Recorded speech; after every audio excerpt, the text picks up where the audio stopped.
London has depended on the Thames River goes back over 2,000 years, long before the Vikings raided London. The river was shallower and more than half a mile wide at this point, treacherous river to navigate. The Romans built the first bridge over the river and grew to be a wealthy city.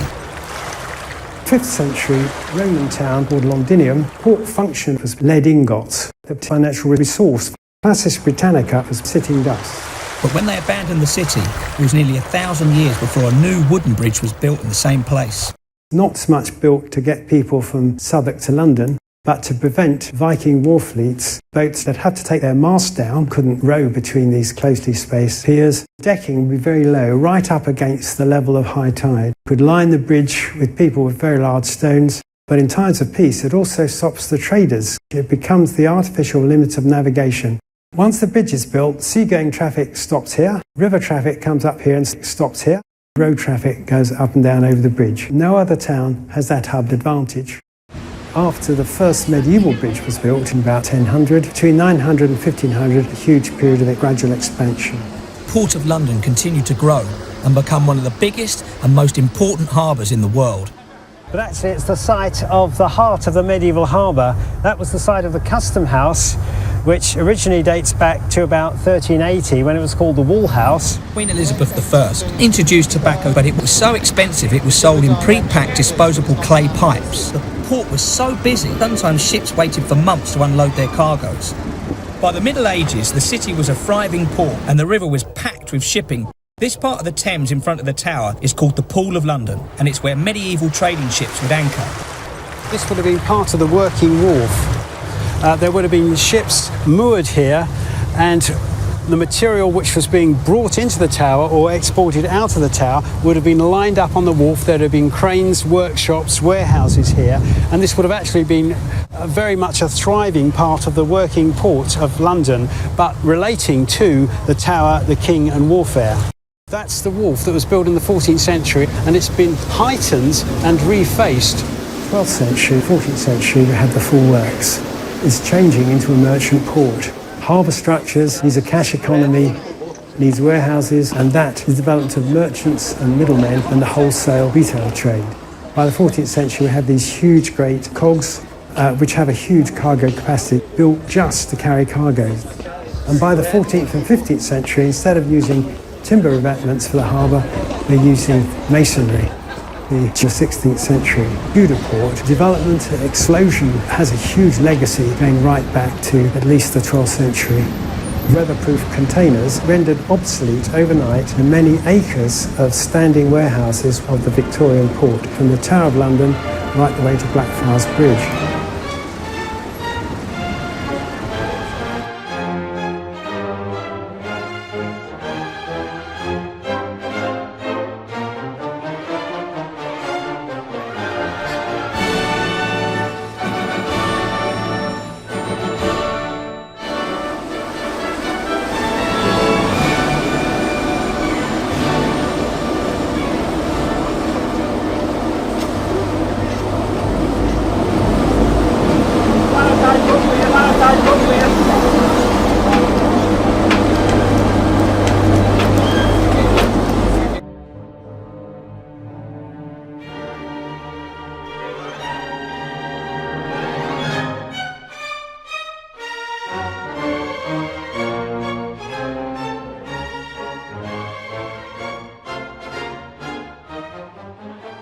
Now, coming up on your left-hand side,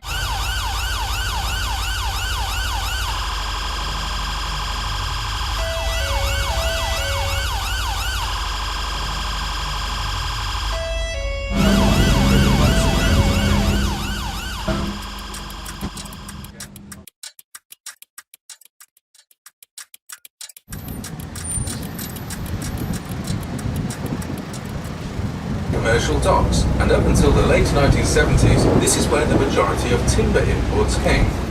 Further along to the right, coming into view, you will notice a dock entrance. This is Greenland Dock. Area over to your left is known as the Isle of Dogs. Charles II kept his hunting dogs on the island when he was staying at Greenwich Palace. In the foreground of the observatory on the riverfront, you will see two white stone buildings. This is the Royal Naval College, originally built as a hospital for seamen, but in latter years became a college for officers of the Royal Navy. We would like to take this opportunity to thank you for using Thames River Services for your trip to Greenwich today. There has been a settlement on this site since Roman times.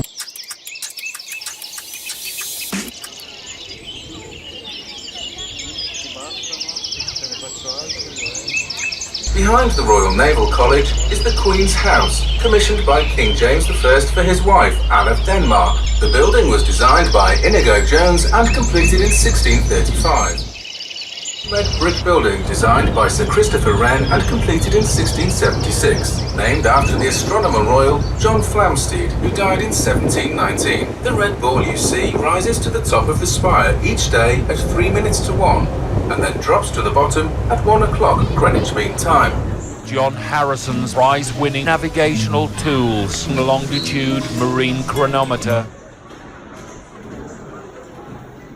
It was agreed that 5 short pips would signal the 5 seconds leading up to the hour. The Astronomer Royal fitted the pendula of 2 mechanical clocks at the Royal Greenwich Observatory with electrical contacts that sent a signal to the BBC every second. On the 5th of February 1924, the BBC pips were broadcast for the first time.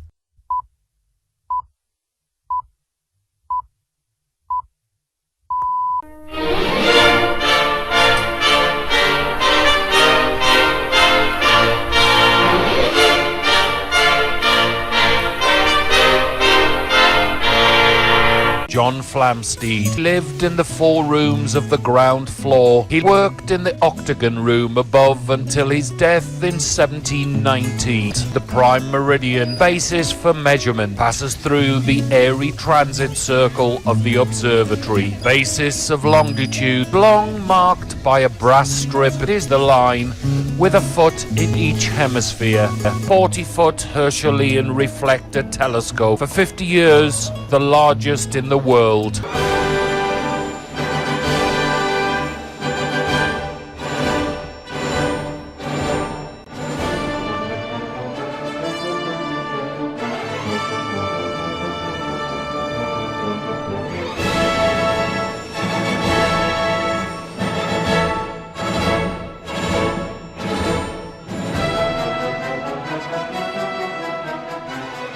Left-hand side is the launching site of the SS Great Eastern. At the time of launching in 1856, she was the largest steamship in the world, designed as a passenger ship taking passengers between England and Australia without refueling. The ship was launched sideways, and on the day of the launch, she caused a great tidal wave, which swept across the river and drowned several spectators on the opposite shore. Now, as we swing round Cuckold's Point, commonly known as Windy Reach for obvious reasons, anyone on the top deck, many a syrup has been blown to a watery grave.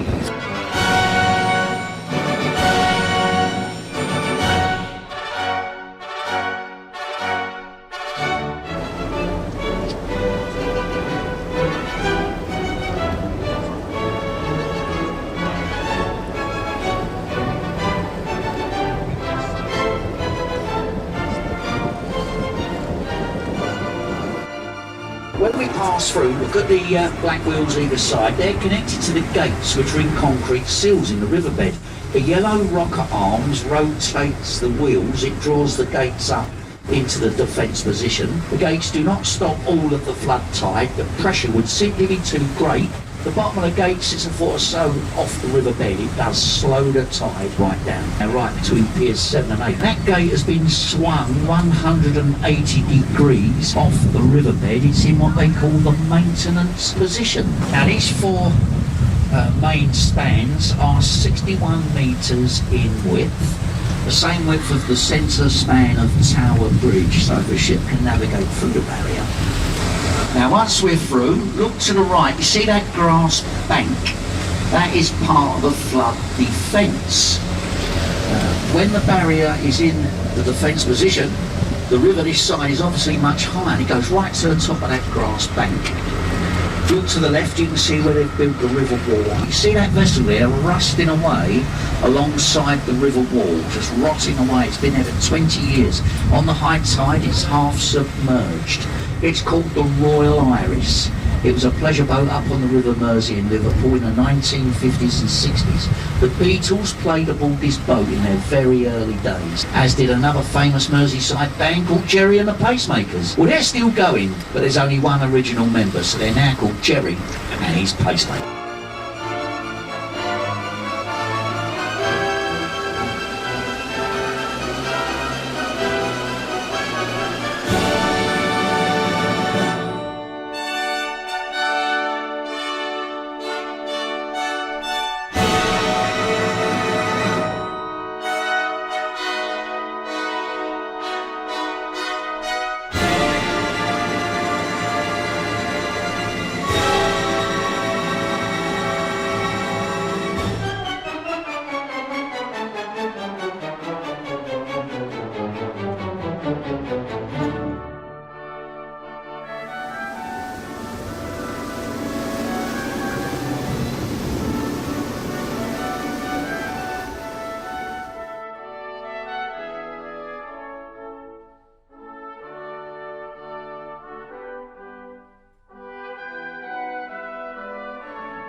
The British Empire was a truly global enterprise. It spanned cultures and countries right around the world. And the fact it could do this was because it wasn't wholly negative for the people who were ruled by it. It brought elements of modernisation, education, transport, communication by cable, things like that. And these were the visible signs of the British Empire.